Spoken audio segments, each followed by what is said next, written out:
the Wiley Vision studio in Spokane, Washington. The Stephen James Wiley Show.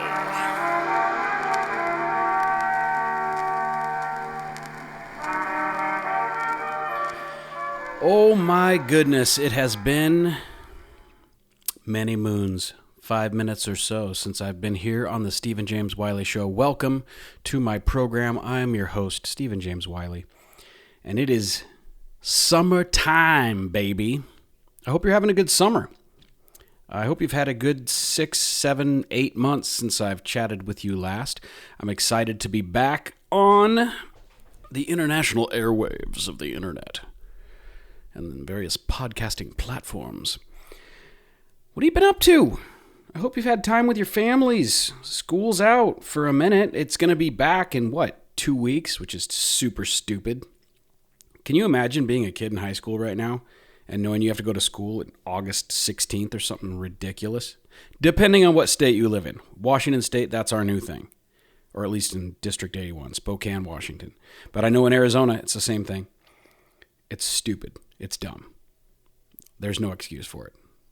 Summer was supposed to be summer. But for whatever reason, it's not for the youth of today. Unfortunately, I'm not one of them. I have been busy working on some film stuff, and I thought I'd share with you some things that have been going on. I recently decided to submit my Gary screen test, which was a short television pilot I wrote based on a TV show that I wrote initially in a certain version that I've since rewritten into something else, but I have finished it as well. It was called Gary, and I played the lead role, and we did a screen test because I wanted to see how well I looked on film and figure out if I could act or not, and it turns out I can, and I'm actually pretty good at it. So that's been cool, and I decided, I have this thing. Why haven't I sent it to some film festivals? Because they have categories for short comedy and episodic or web series.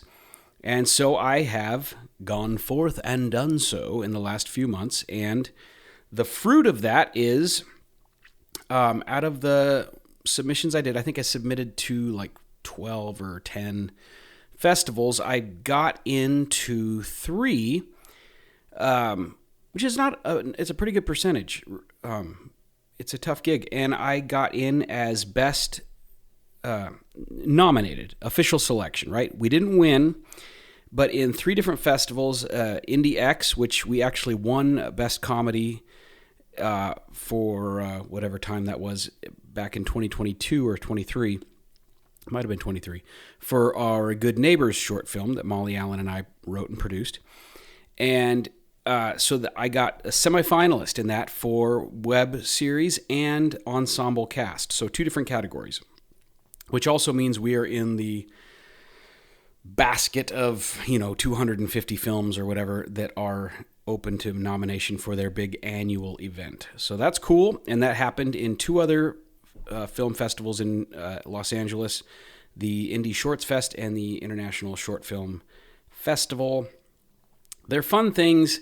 They're not, it's not Sundance, right? It's not Tribeca, but it's validating, frankly, to feel like people recognize that it was a good concept. And even though I'm never actually going to make that particular show, the Gary show, as it was for that screen test, it shows that the idea has some legs. People liked it, and it's very encouraging.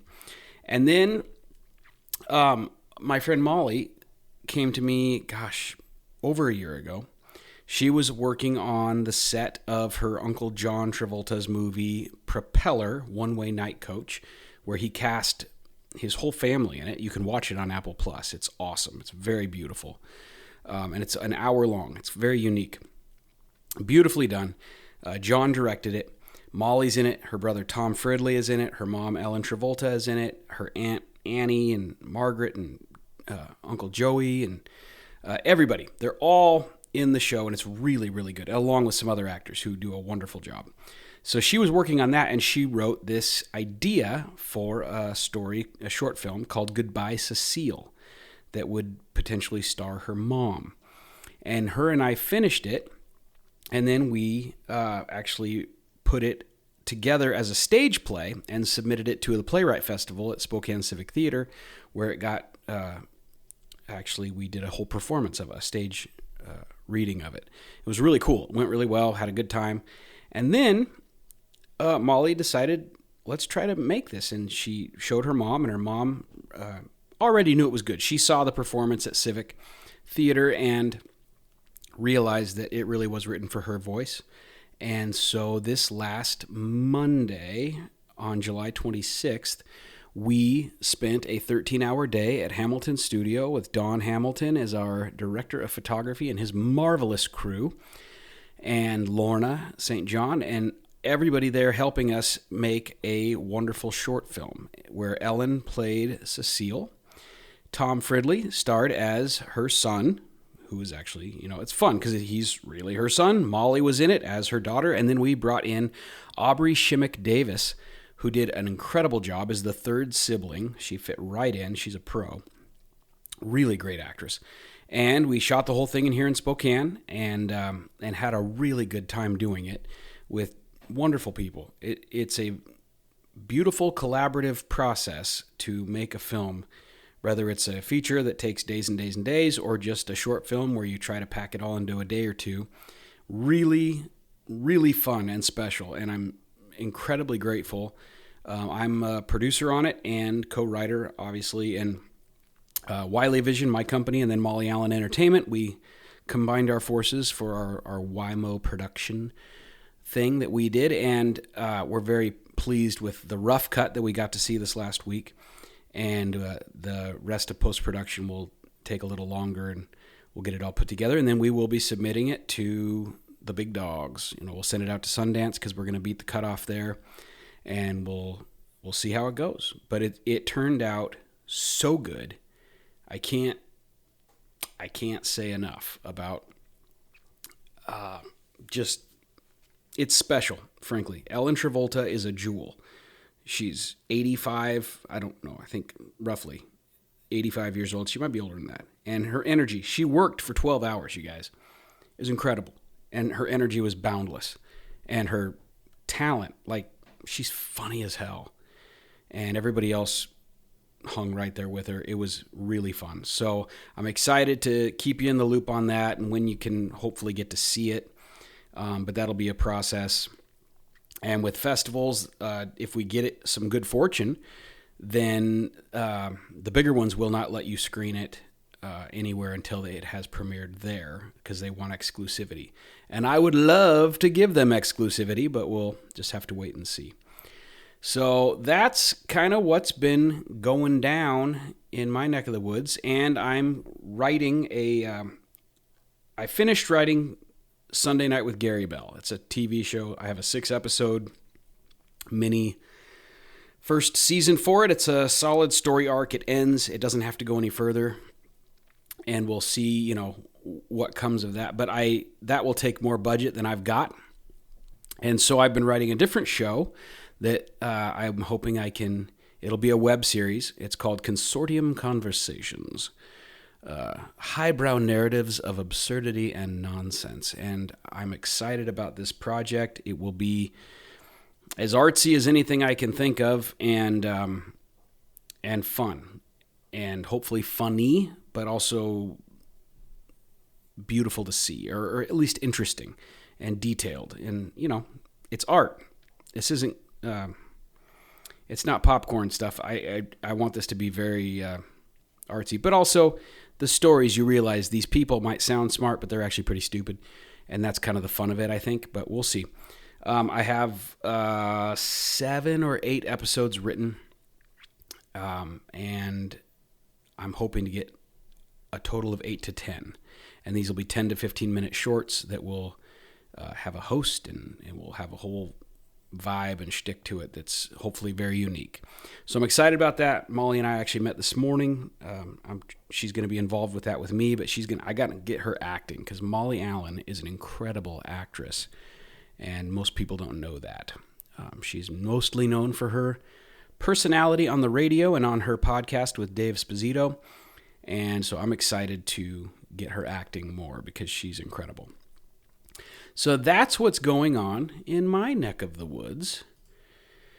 if you could share with me what's going on in yours, I would gladly listen, but I can't hear you. No matter how loud you speak, I cannot hear you. So I thought I would touch upon, I've got my producers here, and that is Clark Hannigan and G7, my droid that I've created through the Grok AI system. And G7 is quite helpful in, I want to have more show structure for my show so I can do it more frequently. It's actually not that easy to get guests, for one, and to, have things that I want to talk about. And they have been helping me kind of see what's going on out there and have some things I can discuss. So in our news of the day, we got some entertainment news, and Comic-Con in San Diego, which is huge. I want to go to that so badly. I've gone to the Lilac City Comic-Con, which in Spokane is like the flea market of Comic-Cons, right? And yet it's freaking awesome. I love the Spokane Comic-Con. But it makes you think, what would a San Diego Comic-Con, or even Emerald City, like Seattle, they have a Comic-Con that is pretty huge. But the San Diego one is the bee's knees, right? It's where friggin', the cool actors show up, who am I thinking of? Ryan Gosling and who's the guy? Come on. Iron Man, right? Never on the tip of my tongue. Anyhow, but they the Doomsday movie. They got, I think Spider-Man just opened. And so there's a lot going on, right? So that's cool. That just wrapped up, and I was made aware of that by G7. But that leads us to Spider-Man, which just opened, and this is encouraging to me because I don't know if you guys have gone to see The Odyssey yet. I would highly encourage you to do so before it's gone. It is a theater-worthy film, especially if you can see it in IMAX. I saw it at AMC IMAX with my good buddy Gus Savastinas, screenwriter, great guy. He's been on the show. He and me and our children were there. He and I, he and me, McGee and me. Remember that? If you grew up Christian, you knew that. Ha! Good cartoon. We watched it. It was wonderful. Really wonderful. And maybe I'll have him on and we can talk about what we loved about it, because that was an immersive film. Like, that got into your head, it wormed its way in, and you felt that movie for the next 24 to 48 hours. That's a good movie. That's a winner, right? When a movie does that, Chris Nolan did it. He succeeded. Now we got Spider-Man, brand new day. God, man, I'm sorry. I'm not a huge Spider-Man fan, but I'm glad to see that big box office films are hitting and making money, because when big movies make money, that means Hollywood might actually spend money on other movies too. I mean, it's not guaranteed, but it does seem like when the tentpole films win, other films get to live under the tent, right? That's the whole idea. They haven't really been doing that lately because nothing's been working. And I think people are just tired of it. But Spider-Man Brand New Day has made $72 million in preview ticket sales. That's the highest collection for a domestic film in Hollywood history. That's impressive. Shit. So the expectation, although, you never know what to make of that, is that it'll pull in $270 million first weekend. International, right?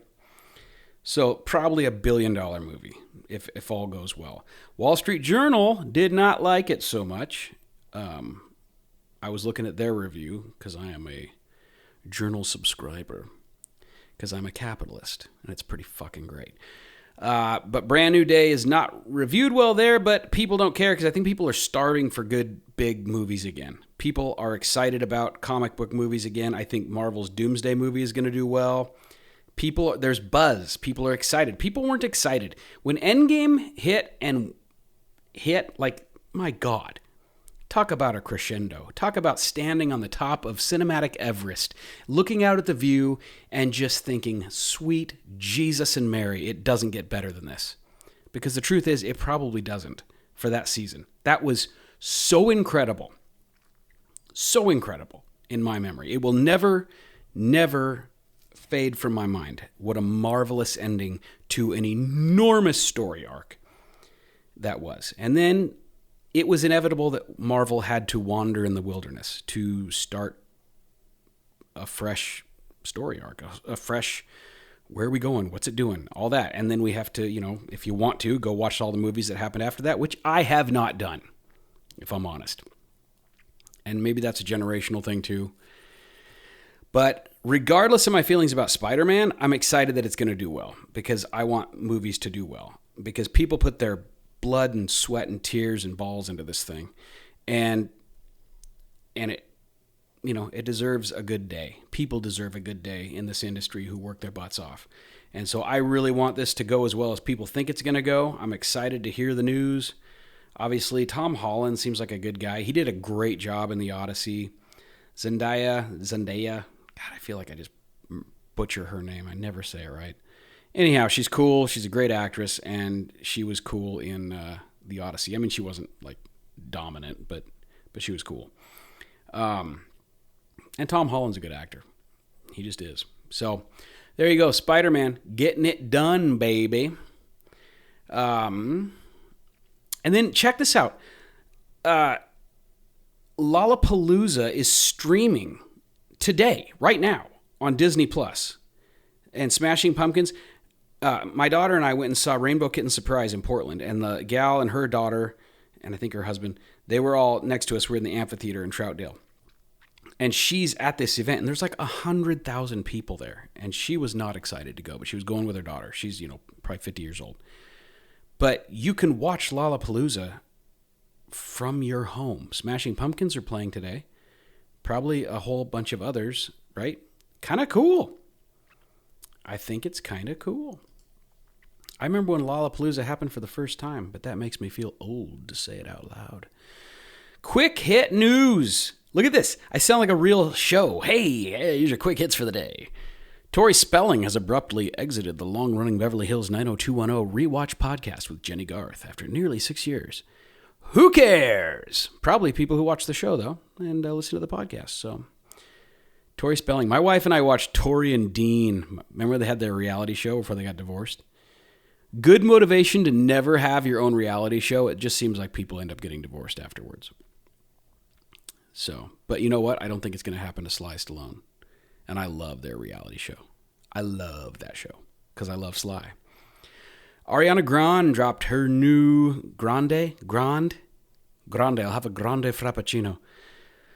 She drops her new album, Pedal, first in over 2 years, plus a music video. Hip hip hooray. Remember those?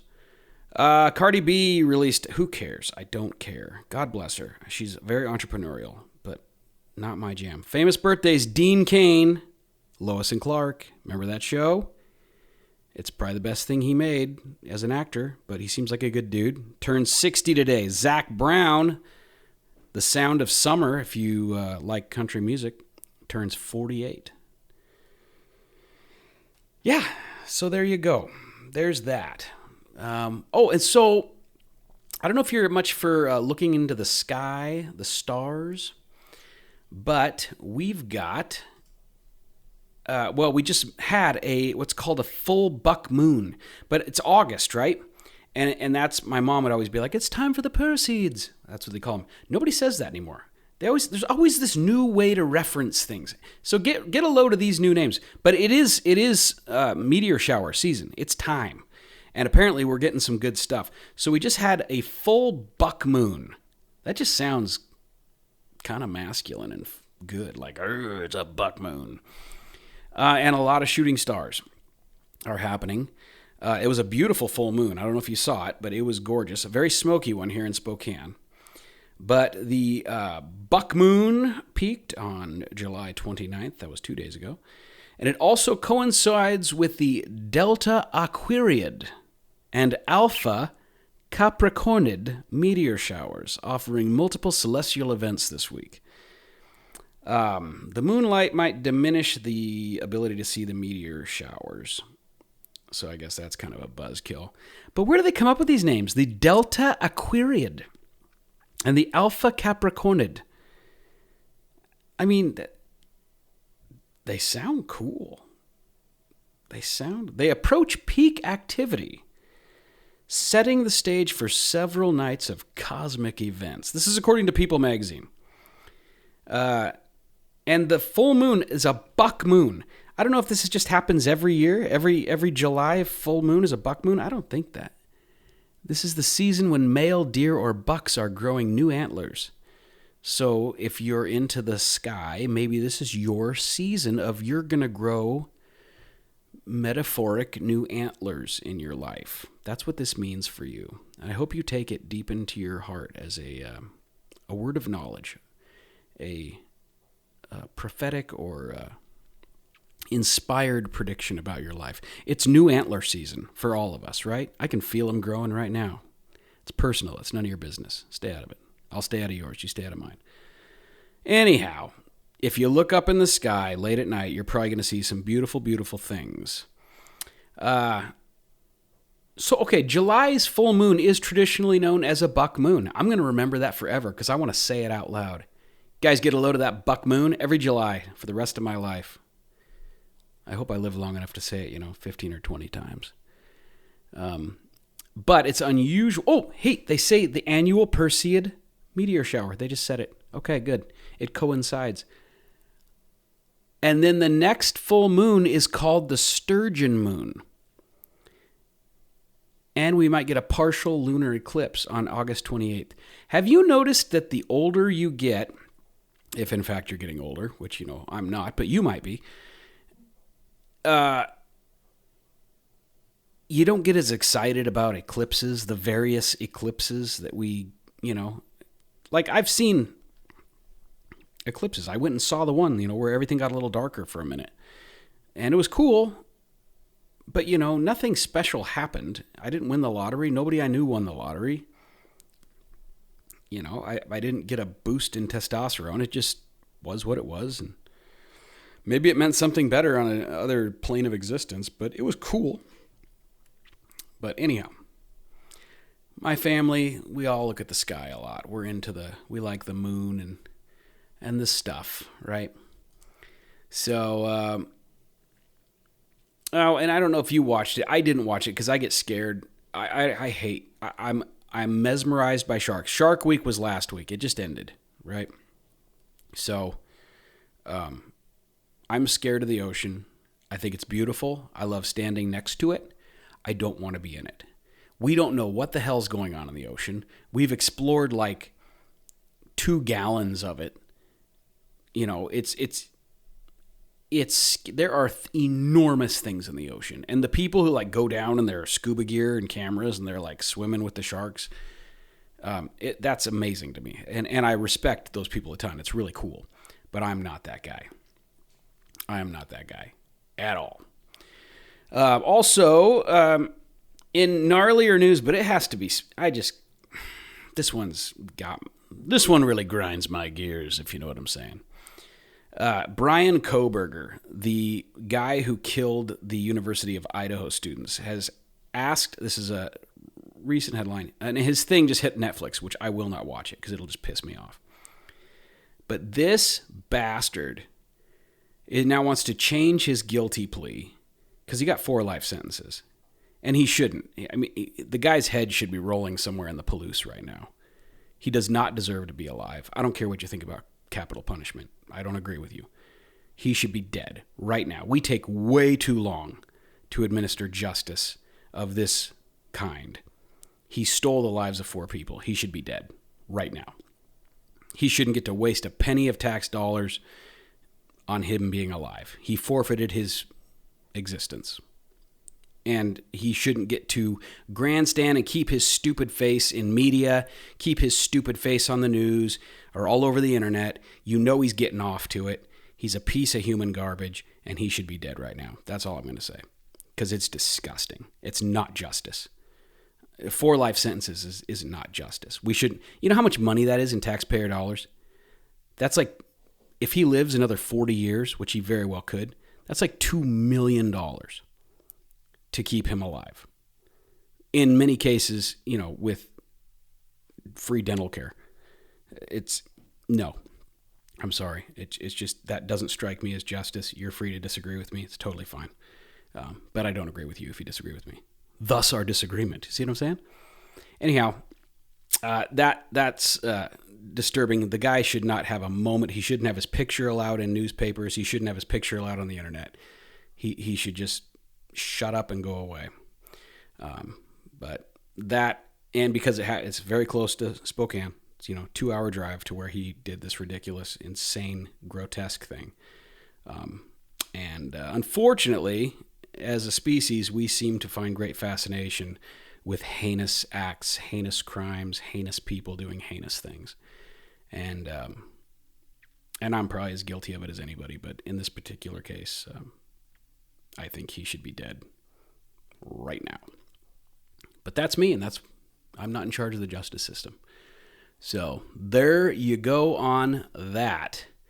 I've got some stuff. My daughter and I are going to chat in the coming episodes about our concert we went to, Rainbow Kitten Surprise. It was super cool. And some music stuff. Just getting going here on my show and shaking the rust off. So I appreciate you being with me. And it's been a while. So you'll notice things to note. I'm not on social media at all. I'm probably not going to do a whole lot of promotion of this show initially because I'm just getting it going. And with a little new format, talk about some things going on in the world, and then probably have some friends on to talk about things and share stuff, and then just keep you in the loop on the creative process, what's going on with Wiley Vision. Molly Allen and I are working on different things. She's going to be heavily involved in my consortium conversation stuff. I would like to make some new music. It's a different gear, though, It's a different muscle, and I have not flexed the old music muscle. I sang some karaoke the other night, and I realized it's the first time in literally years that I have sang into a microphone in front of people. I used to play a ton of shows. I played in Nashville and Spokane, and it was fun. It was fun again. So we'll see where that leads. Okay, and then I have to leave you today with an incredible story that you will not believe is even conceivably true, but I swear to you it's true. If I had social media, I'd post the picture. So I'm out driving. This is about 3 weeks ago. And it's, peak summer. It's still hot out, but it's starting to peter out a little bit. We're mid-80s right now. 90 won't even feel like 90 did 3 weeks ago. So it's hot. And I'm driving down a road, and then I take off to come toward my house on this other arterial. But there's, it's a secondary arterial. So there's houses, And I look over, and there's a gentleman, a very large, portly gentleman in a wheelchair, staring at his home. And I'm just cruising by, and I look over to see what he's looking at. And I realize he is staring at a woman who's likely in her mid to late 60s, very tan, with blonde hair in a thong. And she is working on his house. And this shocked me. I mean, just shocked me. And I, of course, start yelling out loud in my car, "What is happening? What is happening?" So I instantly steer just by default down the wrong road because I have to turn around and see if this is real. And so then I turn around and I come back and there he is. But then he looks at me and I think, oh my God, I can't look at but why shouldn't I look at what he's looking at? He's just sitting there staring at it. And sure enough, there's a lady in a blue thong, very tan. This is clearly not her first rodeo. And she's I can't figure out what she's doing to this house, but she's working in some manner. So then I actually go up and then I have to turn around because I actually do need to go home. So I go a third pass and, of course, see the same thing again. It's etched in my mind. I come home, tell my family about it because it's just truly remarkable. And it is a very relatively high traffic area, right? And then, so the next day I'm like, it's hot out. I wonder. So I can't help myself. I called Molly. I left her a message or a text. I sent my text to my friend Tony Allen. I was like, you guys, if you drive down. And so the next day I go by, same thing. No guy in the wheelchair out front staring at her. This lady is up on a 6-foot ladder working on the front fascia of the house in, once again, a thong and string bikini. I mean, just very, Sports Illustrated, except she was not a physically fit woman. It wasn't like, ooh, sexy. It was more like, wow, good for her. Way to be a free spirit, right? And so, of course, I didn't get a picture. And then the weather turned cooler for like 5 days, right? I think we had a little rain, and so nobody was doing anything. And then I realized, though, I drove by because it's just a way I drive home, and I realized this woman is painting the house. She's painting her house with a brush. At least it looks like a brush. Maybe it was a roller. But regardless, it was not a sprayer, and it's a house. And she was doing a good job. So, sun comes out again. It's 85 degrees. And I think to myself, I bet she's out painting again. And I've got to go see. So I drive by. It's like 12:15, right, in the afternoon. And I drive by. There's a 6-foot ladder out front. But nobody's there. And I think, oh my God, it's happening again. The lady, and I've got to document this or no one's going to believe me. And so I go back an hour later because I was like, she's probably on lunch break. So I go back. Sure enough, she's out there painting away, and I got a real picture. And the funny part is I slow down with my creepy iPhone to take a picture as I drive by, and the people coming toward me slow down because we all know what we're there to do, and that's to observe the thong lady, the senior citizen thong lady, who is a free, beautiful spirit shining for the world to see and improving the neighborhood by changing the aesthetics of their home.